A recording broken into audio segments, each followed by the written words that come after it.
fight week shit. I mean, he came on stage with a little bitch-ass smirk. He didn't know whether I was going to shake his hand or whatever. I was grilling him. Right. Because we going to fight. You know what I'm saying? So, I guess, you know, he felt like he had to say something because, you know, he in front of his team.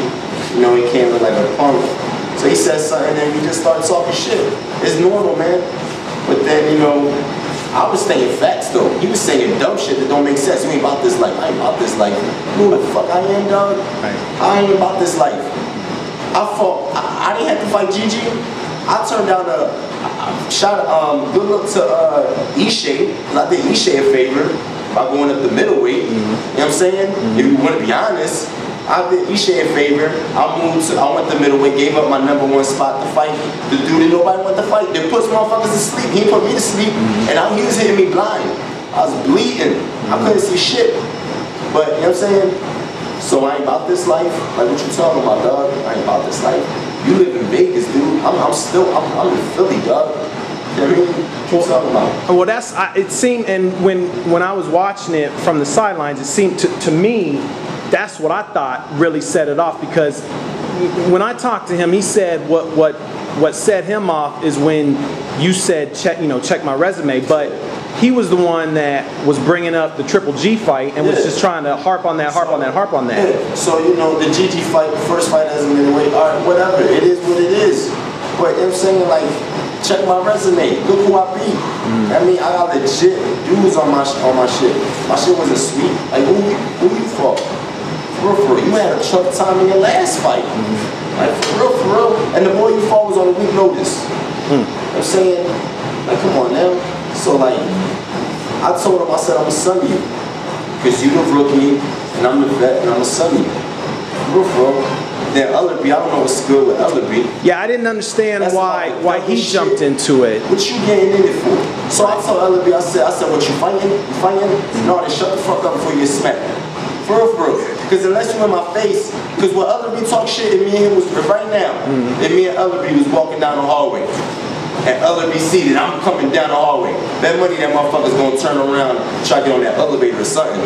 That motherfucker ain't gonna keep walking. And he wanna act all brave because, you know, he was with his homies and cameras and, you know, nothing gonna happen. What I'm gonna do?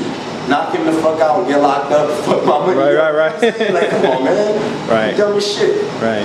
But don't get in my face and be all corny. This ain't about you, it's about the fighters. It's about the fighters. What you doing getting in my grill? It's not about you. But that goes to show that they worried. Because if they wasn't worried, why waste your energy on them? Why get so excited about them? Well, and that's what he tried, when I spoke to him right after it, that's what he tried. He tried to say, you know, what he got to remember is we handpicked him. You know, we handpicked him. First of all, who the underdog in this fight? Who the underdog in this fight? I mean, he's with the money team and all that, and you know, Floyd's the main event, right? It's Mayday. But when you ask fans and shit like that and everything like that, like, he the underdog. Right. So you ain't picking me. Like, what you talking about, dog? Like, look at my resume. Your last fight was your first 10-rounders. My last 4 years was 10, 12-rounders. My last 4 years. So what you talking about? I mean, I was smashing everybody at 54, and motherfuckers at 54 is happy as shit that my ass went up the middleweight. And that's real talk. Ishe Smith is happy as shit that my ass went up the middleweight. But no disrespect to Ishe. I mean, congrats on his victory, but it's the truth. They happy as shit I went up the middleweight. I was smashing them dudes. I'm legit middleweight now. I don't think I was a legit middleweight at the Gigi fight, but I am now, and it's gonna show. Billy, you jumped in. It seemed, I mean, it seemed like you was standing on the side, but you was ready to jump in case anything popped up. Were you kind of surprised that, you know, Leonard Ellerbe kind of jumped into it? And Ellerbe. My thing is this, like, that was very unprofessional. That's what I want to know. I'm a professional. I didn't jump in there, but you know, if need be, push come to shove, I'm not afraid to throw hands neither. Right. I'm not letting nobody get off of my man. Thank God it didn't escalate to that, because we'd all be in a Clark County jail and no fight would happen. You know, but at the end of the day, my man's a candidate, he's a real deal. He was sunning the bull, making him look like a puppy, so the man had to jump in and try to save face. My man chumped him, had him walking off like, you know how the joint, like, when you got me, you like, Oh man, go ahead with that shit. You gotta walk up with that. But you know what I mean? He got you. So like, look, you a professional, you a promoter. You know what I mean? You cut checks and all that, this and that. Show a little professionalism, brother. You know what I mean? That's all I'm asking. Top, Bob, everyone that did it. Golden Boy wouldn't have did it. I don't even know what I mean. Floyd Mayweather wouldn't have done it. Floyd Mayweather wouldn't have done it. He's a professional. Floyd talk shit, but Floyd don't get out of pocket like that. Floyd's between fighters. It's between fighters. Fight week, fighters is gonna go through their shit. You know what I'm saying? Fighters, trainers, whatever. But you the what is he? The fuck is he? A spit bucket man in a suit? Oh, is that what he is? Is that what he is? Or is he a wannabe promoter? Like, what the fuck is he?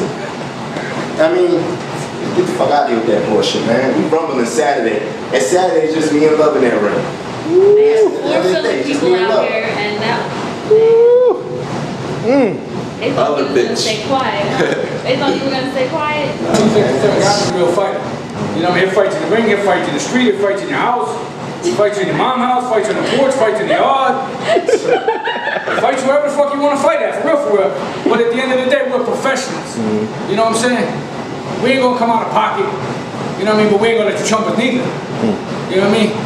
Then they try to take us, when the conference was over, they try to take us to the back end. Once we peak game, they try to get to the back end. Like, oh, hell no, man. We went to the front. We went to the front, stood there waiting. We ain't going to the, I mean, you're not going to take us out to the back end and make us look. No. We're going to stay right there. Like that. I don't, what they want to take you through the back for? I guess just in case, you know, so they can go their separate ways, we can go our separate way, and so nobody needs to do the same exit. Right. Like, nah. We came in through that door, and we getting out through that fucking door. Right. I'm saying we ain't taking no back door. We came in the front door, we leaving out the front door. We walk in the front door like we own the joint. You know what I'm saying? Heart don't pump no Kool-Aid. Heart don't pump no Kool-Aid. Our face might be ugly like a pimple, but my heart don't pump no Kool-Aid. And God, we definitely don't. To me, it was all out of character. Like, unless you nervous, you don't come out of character. You know, listen. Like, to me, what they say a lot of do the whole camp thing. Do the whole camp thing. When you go in there, I mean, Love was showing his respect. I mean, and all that, whatever. I thought the dude was real nice. But you know what I'm saying?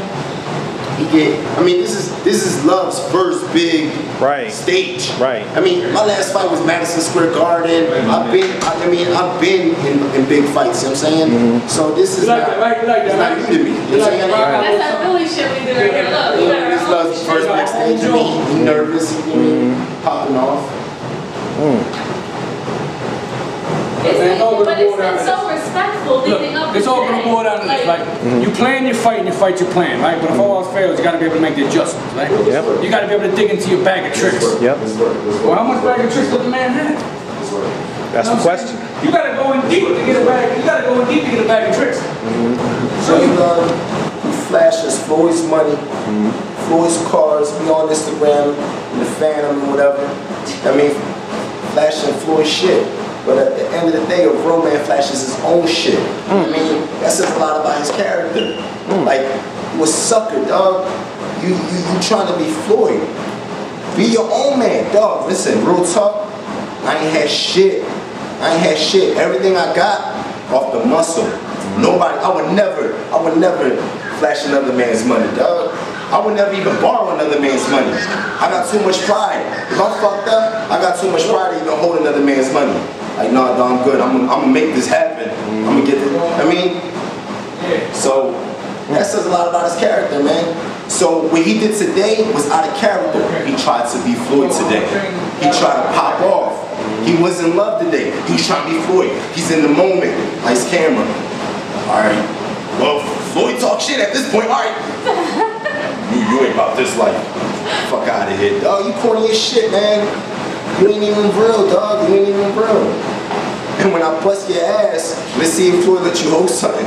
For real. Let's see if Floyd let you hold something.